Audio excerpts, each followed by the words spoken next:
No se ven los compañeros de los medios. Buenos días. Perdón la tardanza, que andamos con muchas cosas.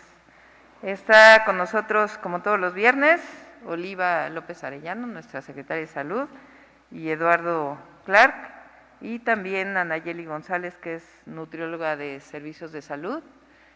Vamos a hablar del tema de el COVID y la vacunación para la próxima semana en la ciudad, y también el tema de salud en tu vida, algunos avances que tenemos y algo importante para la ciudadanía sobre el etiquetado. Entonces le doy la palabra a Eduardo primero y después contestaríamos sus preguntas. Gracias, jefa de gobierno. Hola, muy buenos días a todos, saludarlos. Si me dan la siguiente, por favor. Tenemos hoy la buena noticia que, de acuerdo a la última notificación de riesgo que recibimos por parte del Gobierno de México, la Ciudad de México está a partir del próximo lunes en semáforo amarillo y lo estará por lo menos 2 semanas. Esto derivado de una reducción importante en todos los indicadores que ellos miden, que ya nos pasa al rango del amarillo esta semana. Siguiente. En los últimos 7 días en la Ciudad de México y comenzando por el Valle de México, hemos visto una reducción de 492 personas hospitalizadas comparado con los 4.296 hospitalizados que teníamos el viernes pasado. Hoy estamos en 3.804, 2.777 de estos hospitalizados generales y 1.027 hospitalizados que requiere uso de un ventilador. Siguiente. En la Ciudad de México también hay una mejoría de este mismo nivel de magnitud, en la cual en la última semana se ha reducido en 236 el número de personas hospitalizadas, pasando de 2.864 el viernes pasado a 2.628 el día de hoy. Y continuamos entonces ya 3 semanas consecutivas de mejorías constantes en la ocupación hospitalaria, como se puede ver en la gráfica que están observando. Con estos estamos en 794 intubados en el Valle de México y en la Ciudad de México en 1.834 hospitalizados generales. Siguiente. Así se ven los ingresos hospitalarios por acumulados. En los últimos 7 días, 1.582 ingresos hospitalarios. Es una reducción ya de prácticamente 30% con respecto a nuestro máximo que fue hace 2 semanas, a mediados de agosto. Y estamos ya en niveles muy similares a los que tuvimos durante la meseta de agosto, septiembre, octubre del año pasado. Siguiente. En casos activos también ya vemos una mejoría, ya tenemos claro que el punto más alto de contagios de esta tercera ola ocurrió los primeros días de agosto y tenemos desde entonces 4 semanas prácticamente de reducciones en las que hemos pasado de 64,000 casos activos a cerca de 45,000 en el último corte confiable de hace 10 días por inicio de síntomas y continúan en los días más recientes estas caídas.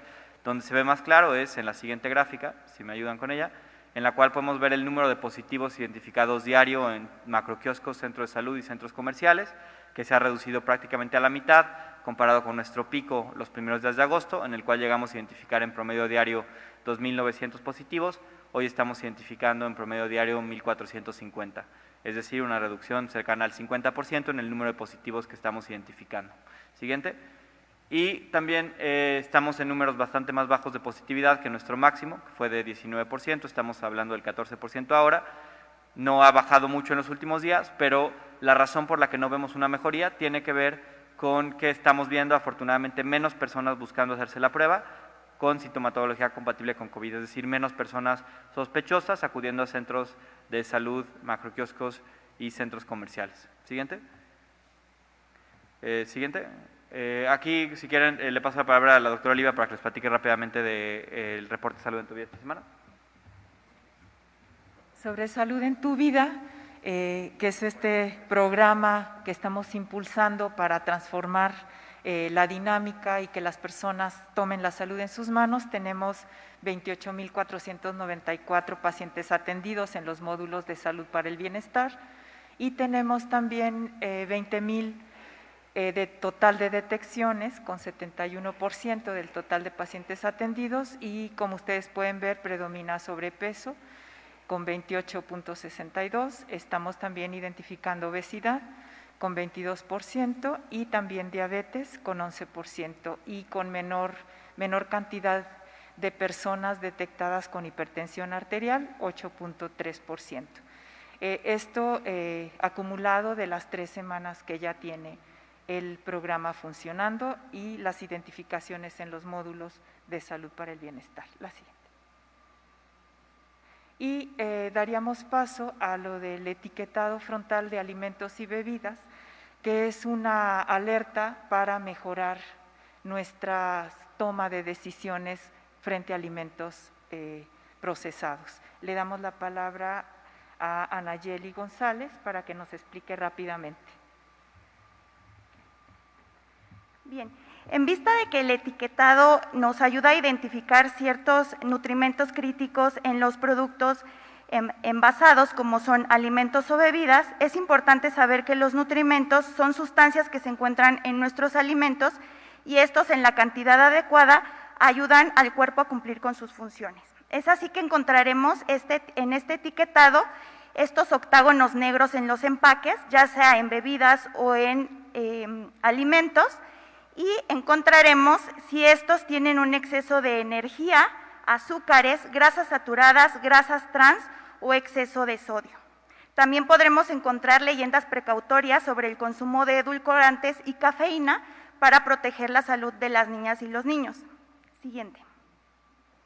En primer lugar tenemos el exceso de calorías.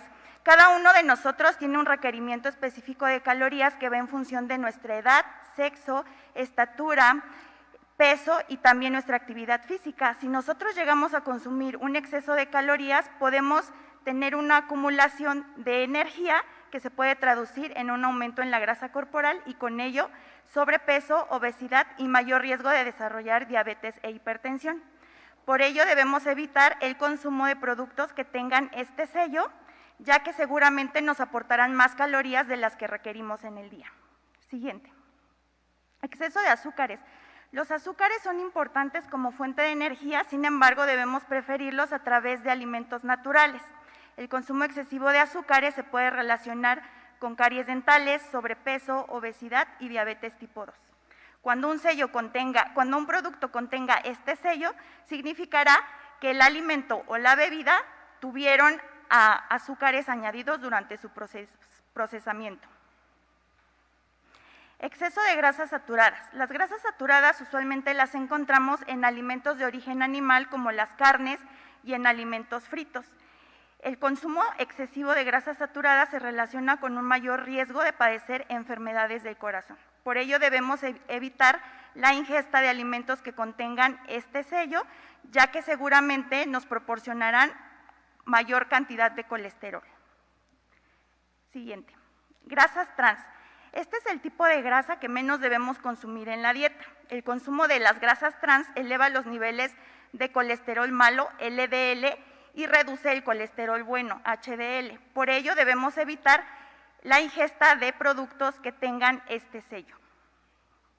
Siguiente. En cuanto al exceso de sodio, sabemos que el sodio lo conocemos comúnmente como la sal, y debemos evitar agregarlo a los alimentos en las preparaciones. Por ello también los productos que contengan exceso de sodio deberán limitarse en nuestra dieta, como pueden ser papas fritas, galletas, bebidas gasificadas o embutidos como jamón o salchicha. Siguiente. En cuanto a las leyendas precautorias, estas son importantes para que no se consuman en los niños. La primera es sobre el contenido de edulcorantes, ya que puede influir en el desarrollo de preferencias por alimentos dulces en las niñas y en los niños y traer efectos en el metabolismo. Siguiente. En cuanto a la leyenda precautoria sobre consumo de cafeína, evitar en niños, esto es importante porque puede influir en la falta de concentración de los niños y en procesos de ansiedad. Por ello, siempre será importante preferir el consumo de agua natural y elegir alimentos más naturales. También en los empaques pequeños o presentaciones minis que puedan tener ciertos productos como son dulces o chocolates, podemos encontrar estos octágonos negros donde se encontrará el número de sellos que contiene el producto. Así deberemos elegir aquel que tenga el menor número de sellos. Finalmente, la recomendación es que al comprar alimentos o bebidas empaquetados podamos comparar la cantidad de sellos entre alimentos y bebidas de la misma categoría, es decir, jugos con jugos, cereales con cereales, y elegir aquellos con la menor cantidad de sellos. En el caso de que los productos tengan el mismo número de sellos, deberemos revisar la declaración nutrimental que se encuentra en la parte posterior del empaque.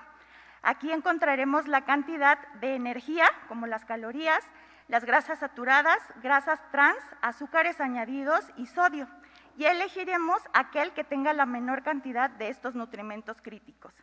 La recomendación siempre será elegir alimentos naturales, frescos y de temporada y mantenernos físicamente activos a lo largo del día. Toma la salud en tus manos.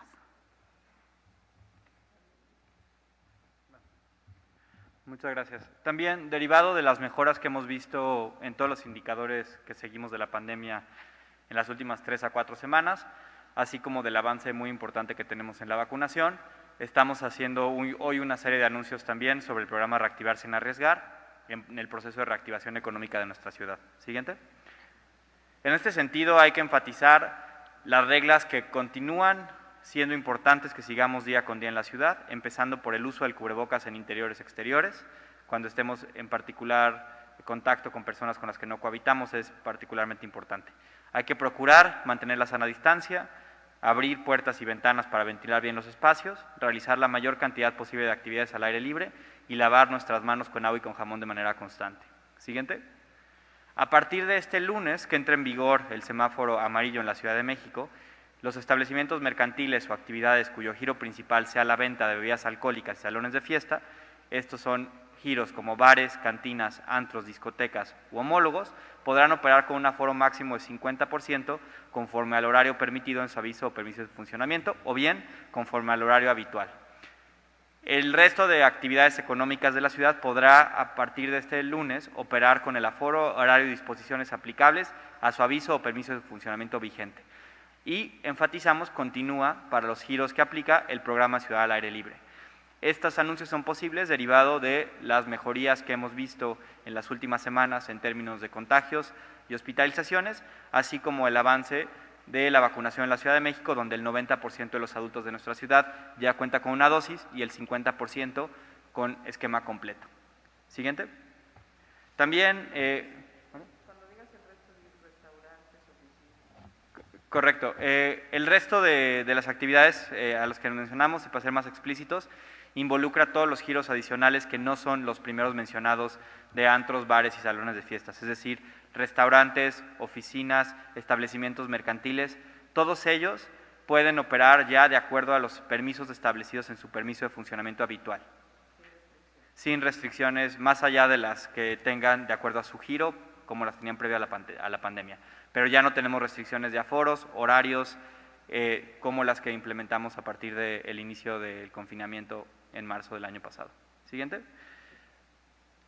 Continuando con el Plan Nacional de Vacunación en la Ciudad de México esta semana, así va el avance, 6.4 millones de personas tienen ya por lo menos una dosis, que es el 90% de los adultos, y el 50%, 3.5 millones, tiene ya el esquema completo. Con esto estamos en 9.6 millones de dosis aplicadas en la Ciudad de México en lo que vamos del programa. Siguiente. A partir del próximo martes, entre el martes 7 y el sábado 11 de septiembre, vamos a estar haciendo la fase 27 del Programa Nacional de Vacunación en la Ciudad de México, que involucra vacunar a 523.570 personas de 40 a 49 años que fueron vacunados en Azcapotzalco, Iztapalapa, Benito Juárez, Gustavo Madero, Venustiano Carranza e Iztacalco. Estimamos con esto aplicar durante los 5 días de jornada 104.714 vacunas en promedio por día. Siguiente.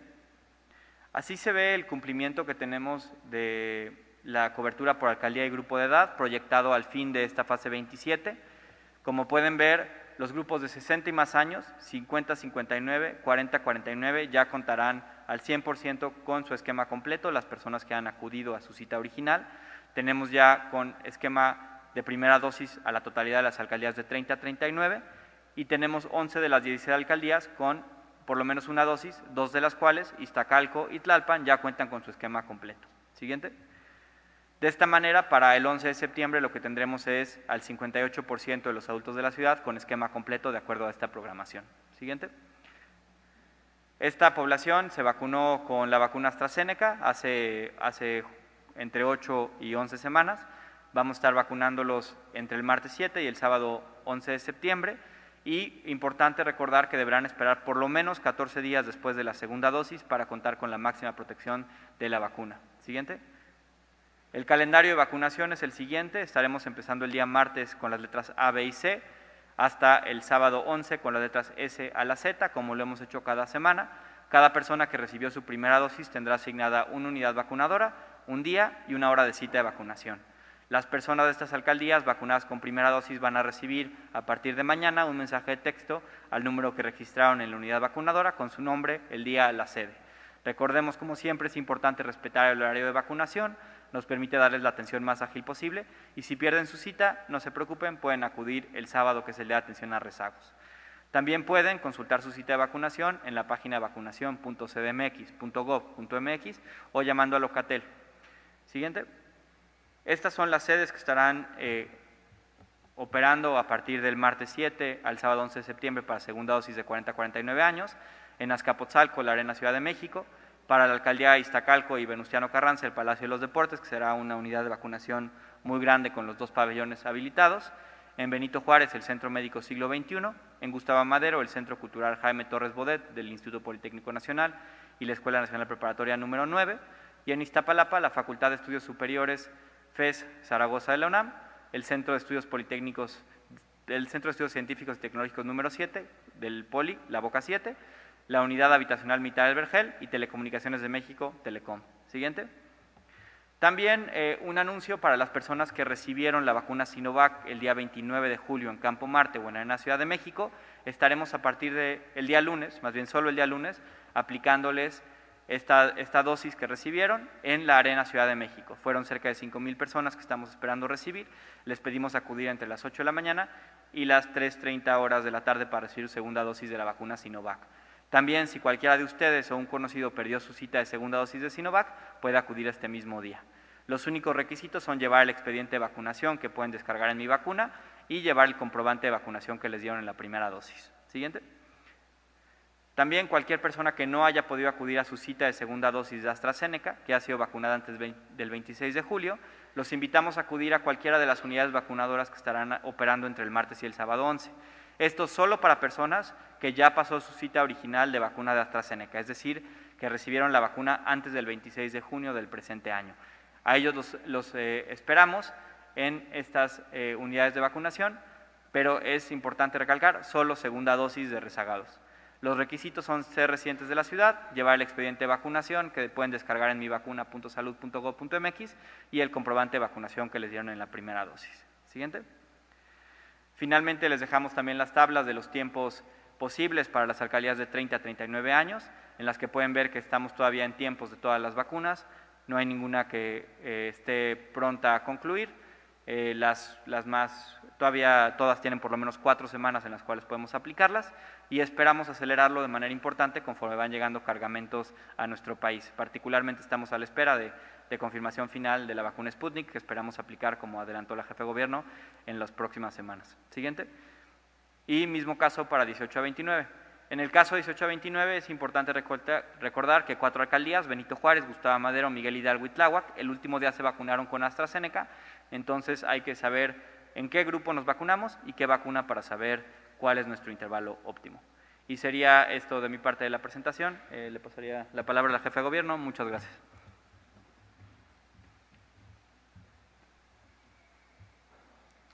Entonces, la próxima semana, a partir del martes, es así, ¿verdad? Se vacunan todas las alcaldías, segunda dosis de 40 a 49, que aún no se han vacunado. Nos informan que ya pronto llega la segunda dosis de Sputnik, entonces probablemente la estaríamos programando de esta semana a la siguiente, y para todos los jóvenes de 18 a 29 años que aún no se vacunan, también estará programándose ya muy pronto para que no crean que se nos ha olvidado. Al contrario, es promesa que hizo el presidente que antes de que, cuando termine octubre, todos van a tener su vacuna de primera dosis. Vamos muy adelantados en la ciudad, somos la entidad de la República con mayor número de personas vacunadas y esto nos permite pues ya entrar a esta nueva normalidad con distintas actividades que ya podrán abrir. Y ya en la Gaceta del gobierno de la ciudad. Hoy por la tarde-noche, como normalmente se publica, estarán ya algunos detalles relacionados con esto. Entonces, esta sería la información. Iniciamos sesión de preguntas y respuestas. David Santiago, de Expansión Política. ¿Qué tal? Buenos días a todos. Doctora, ¿cómo se va a garantizar que los bares, cantinas y antros no sobrepasen el aforo? ¿Habrá sanciones específicas para quienes incumplan esta medida? Estamos confiando siempre en los establecimientos y en que se cumpla. Obviamente podrían ir abriendo poco a poco. Es una actividad pues que ha estado cerrada pues ya prácticamente por 1 año, 5 meses más o menos. Y dado el nivel de vacunación que ya tenemos, pues es posible aperturarlo al 50%, y seguimos recomendando el Ciudad al aire libre. Ya saben que mientras más se hagan las actividades en el exterior, pues es mucho mejor. Doctora, preguntarle también, esta semana fue la primera que se registró este regreso a clases. En su monitoreo que se tiene detectado o se reportó que en esta semana se haya dado un caso sospechoso o un caso confirmado de COVID en menores en las escuelas. Hasta hoy en la tarde nos va a dar toda la información la Secretaría de Educación Pública y ya se las podremos informar posteriormente. Pero hasta ahora va muy bien el regreso a clases. En algunas escuelas pues va mejor que en otras, pero sobre todo los niños y niñas y padres y madres de familia pues han ido incorporándose poco a poco, y ya vamos a dar los números del regreso a clases a partir de la próxima semana, que ya haya cerrado el día de hoy. Finalmente, doctora, ¿cómo respecto a las reuniones que ayer tuvo con los primeros alcaldes de oposición y sobre todo con Lía Limón, quien es una de las que tenía este discurso un poco más a la defensiva previo a este encuentro? ¿A qué acuerdos se llegaron, doctora? ¿Por qué el discurso de los alcaldes ahora ya fue un poco más conciliador? Pues como yo siempre lo dije, yo no he cambiado mi posición desde que entré como jefa de gobierno. Lo saben los alcaldes de oposición, que inclusive ahora se han reelegido, que mi relación siempre va a ser institucional y para beneficio de los habitantes de todas las alcaldías de la ciudad. Tenemos nuestras diferencias políticas, esas podemos hacerlas públicas y hay momentos para decirlas y es fundamental, pero trabajar para el bien de los habitantes de la Ciudad de México, pues ese es el acuerdo inicial, y temas importantes para nosotros que se rescaten, o sea, que se mantengan más bien las reuniones matutinas de seguridad y algunas otras cuestiones que son importantes que se unifiquen en toda la Ciudad de México. Entonces, fueron reuniones cordiales y de trabajo, como van a seguir siendo. Se puso sobre la mesa esta petición que tenían precisamente este grupo de alcaldes de pedir disculpas por los hechos del lunes y la renuncia de Martí Batres. No se tocó en ningún momento el tema. Muchas gracias, doctora. Buenos días a todos. Continuamos con Rocío González, de La Jornada. Hola, buenos días, doctora, buenos días a todos. Voy a mantener apagada mi cámara por cuestión del internet. Primero preguntarle sobre el tema, en el caso de la apertura de los bares y antros, se había comentado que se iba a poner ahí algunos requisitos, como si presentara una prueba COVID negativa. ¿Sí se quedó de acuerdo o se va a establecer? No se está poniendo como condición, se van a ir abriendo poco a poco. Este es el anuncio que hacemos y sabemos que no abren todos el lunes, sino que van a ir abriendo poco a poco. Tiene que haber adecuaciones y sobre todo lo que nos interesa es pues que va avanzando de manera muy importante la vacunación en la ciudad. Es algo similar que se hizo en otras ciudades del mundo en el nivel de vacunación que tenemos. Ok, muchas gracias. Y sobre el tema también de los alcaldes, preguntarles si entonces queda ya superada estas fricciones que hubo a los días previos de estas reuniones que comenzaron ayer, doctora. Sí, pues de parte nuestra nunca hubo ninguna fricción y creo que lo más importante pues es trabajar hacia adelante por el bien de los habitantes de la ciudad. Repito, podremos tener diferencias, pero como me comporté desde el 5 de diciembre de 2018 que tomé protesta como jefa de gobierno, ese va a seguir siendo mi comportamiento en la ciudad con los alcaldes que vienen de Morena y los alcaldes de oposición y alcaldesas.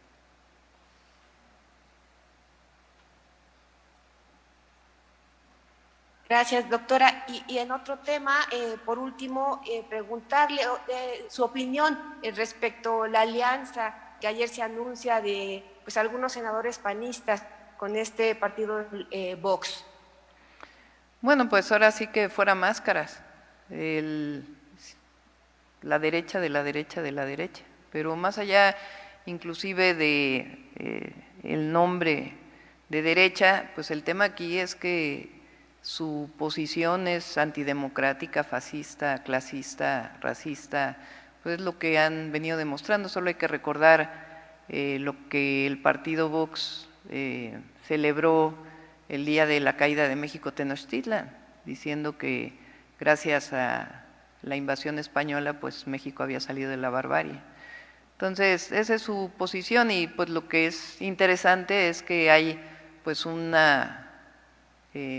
vínculo no solamente ideológico, sino político, pues total para firmar un convenio. Entonces, pues ahí está lo que representa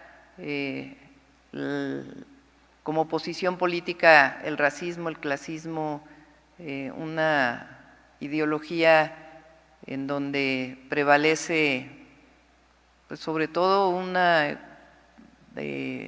referencia fascista, que yo creo que nadie, absolutamente nadie quiere en México.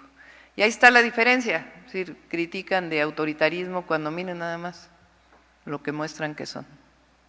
Aquí pues es democracia, libertad de expresión, libertad de reunión, no represión, democracia no solamente electoral, sino democracia participativa, pues esa es la gran diferencia entre un proyecto y otro y que representa pues la cuarta transformación de la vida pública de México y la otra oferta, porque ahí están todos juntos.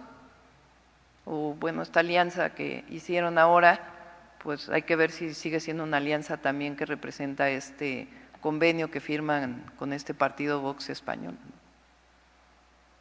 ¿Usted ve que permee algún riesgo de que permee este discurso aquí? En la sociedad no, menos en la Ciudad de México. No, esta ciudad es progresista.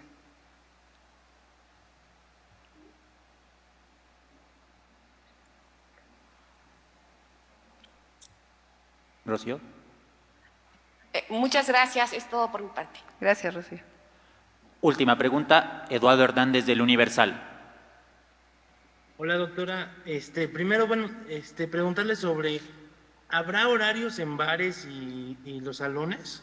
Sí, vamos a, ya el detalle de las aperturas y demás se va a publicar hoy en la Gaceta y algunas características. Hacemos este anuncio general y ya en la Gaceta en la tarde-noche ya tendrás las especificaciones. ¿Pero será hasta la medianoche o antes? Sí, no tengo el detalle, en la tarde que les puedan informar los compañeros de comunicación y sobre todo a pues todos los empresarios que se dedican a este giro que tengan toda la información adecuada. Se va a seguir usando el QR y muchas otras cosas que son importantes de control de la pandemia. En el tema de restaurantes, ¿también serán cines, teatros, las que ya no tendrán restricciones y también no horarios? Sí, repito, en la tarde se define ya todas las características de cada uno de los giros, pero lo importante es que ya tendemos a la normalidad. Es muy importante la reactivación económica y se puede dar gracias al avance que hay en la vacunación en la Ciudad de México. Doctora, también en otro tema, hoy se cumplen 4 meses del incidente de la línea 12 del metro. Preguntarle si ya iniciaron las obras, estos estudios de topografía y demás que decían el otro día que iban a iniciar esta semana. Sí, primero nuestra siempre solidaridad a las víctimas por encima de todo.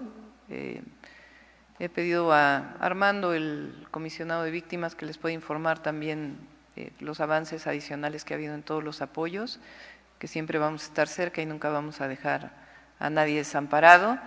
Y hay un avance muy importante ya hacia la firma de los convenios con cada una de las empresas y esta semana inició pues sobre todo algunas calas que se tienen que hacer en el tramo subterráneo para ver las características del suelo, subsuelo, en ciertas zonas en donde hay mayor cantidad de agua anegada por problemas en el drenaje, también las características de cómo se tienen que sellar las filtraciones, qué tipo de drenaje tiene que mejorarse, el tema de los cambios de curvas, de las vías en las 7 curvas que quedaron todavía en el subterráneo, y es decir, las características, los estudios que tiene que ver en torno a esto, y en el tramo elevado está el proyecto estructural, por decirlo así, tiene que avanzarse en el proyecto geométrico, y ya iniciaron los topógrafos a hacer pues todos los estudios que se requieren, y en el momento en que estén las firmas de los convenios, como dijimos, vamos a ir informando todos los miércoles el avance de esta obra, ya sea aquí en la conferencia de prensa con el secretario de Obras, como en su caso pues también en campo. Doctora, el exdirector del Metro, Orcasitas, presentó una denuncia contra la Secretaria de Gestión de Riesgos y Protección Civil por uso ilegal de atribuciones y facultades por haber contratado la firma DNB. Preguntarle si hay irregularidades con esta contratación. No, pues ella puede contratar, porque es importante y siempre lo hemos dicho, una cosa es lo que va a hacer la Fiscalía, y obviamente cuando se termine el estudio de DNB será público y la Fiscalía podrá reconocer algunos de estos hallazgos o no, porque la Fiscalía pues es independiente, es autónoma y ellos están haciendo sus propios peritajes y determinarán lo que tenga que ser en términos de la verdad y las sanciones penales que tenga que haber. Y por otro lado, pues el conocimiento que requiere la ciudadanía y que creemos fundamental por parte del gobierno de la ciudad, de ese análisis causa-raíz de qué fue lo que ocasionó este trágico incidente de la línea 12 del metro, y pues es un estudio muy importante, fíjense, no solamente para el propio caso de la línea 12, estamos avanzando, esto es importante, no lo hemos anunciado, aprovecho si quieren para decirlo, estamos avanzando a través de la Secretaría de Obras y del Instituto de Seguridad de las Construcciones en una normatividad especial para los puentes elevados. Hasta ahora se usan normatividades de otros países y algunas normas que tienen que ver con edificaciones, pero no hay una norma establecida en el reglamento de construcciones para los puentes. Entonces, se está elaborando esto con el Comité Asesor de Seguridad Estructural y con una serie de expertos, y es importante pues lo que surja de este trabajo que haga DNB, en particular sobre este caso, para lo que tiene que quedarse normado hacia adelante, porque para nosotros pues es importante no solamente lo que tiene que ver con la línea 12, sino con posteriores puentes que se construyan en la ciudad, sean vehiculares, para trenes, para trolebuses, en fin, todo lo que tiene que ver con la normatividad de puentes elevados. En la denuncia refería que se podía solo con el informe o con el peritaje que hiciera la Fiscalía, si era necesario una segunda, un segundo peritaje por una empresa aparte. Sí, por eso repito, la Fiscalía tiene su autonomía, ellos están realizando sus propias investigaciones y para nosotros es importante hacer este análisis causa-raíz. Se ha hecho en otras ocasiones, les recuerdo por ejemplo el tema del helicóptero con el lamentable también accidente que ocurrió en Puebla con la gobernadora electa y el exgobernador, que ahí la Secretaría de Comunicaciones y Transportes también contrató un estudio muy especializado para conocer la causa raíz de lo que había ocurrido. En fin, se ha hecho en muchas otras ocasiones y creo que es importante que se haga, que la ciudadanía lo conozca, que se sepa de una empresa pues con este reconocimiento internacional y que se conozca. Y además pues la Fiscalía sabrá si ocupa estos resultados o no. Y por último, doctora, ¿qué opina de la revocación que hizo el Tribunal Electoral del Poder Judicial de la Federación a la Diputación de José Luis Rodríguez? Pues de que estaba dirigido, repito nuevamente, el Tribunal Electoral está actuando de una manera parcial, partidaria. José Luis había sido reconocido por el Instituto Electoral de la Ciudad de México, por el Tribunal Electoral de la Ciudad de México, por la Sala Regional, y después al final se cambia este resultado.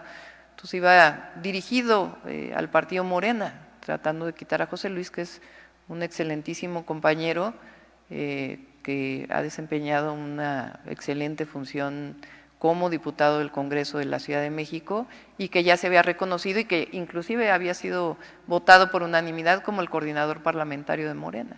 Entonces fue algo dirigido y por eso es esto que se ha estado señalando, de que pues tiene que cambiar en las instituciones electorales, porque no puede seguir siendo que no haya decisiones imparciales, sino que las decisiones sean dirigidas.